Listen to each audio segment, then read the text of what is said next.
ఇంకా ఇంకా ఏమేమి ఉండే చెప్పు. ఇంకా మేము పొద్దున్నే వచ్చినామన్నా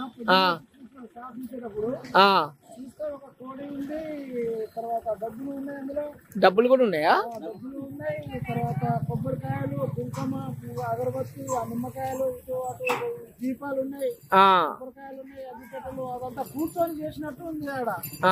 ఆయన మొత్తం కూర్చొని చేసినట్టు ఉంది. అయితే అది మామూలుగా 12 తర్వాత 1 తర్వాత పెట్టి ఉంటారని చెప్పి సార్ అన్నగారు అంటున్నారు. అదేలే జగదేశ్ వాళ్ళు అంటున్నారు. అది మేమైతే భయంగా ఉన్నాం. అవునులే అనిపిస్తుందిలే భయం. అయినా ఇవన్నీ ఎవరు నమ్ముతానులే కానీ ఈ రోజులల్లా అదే అదే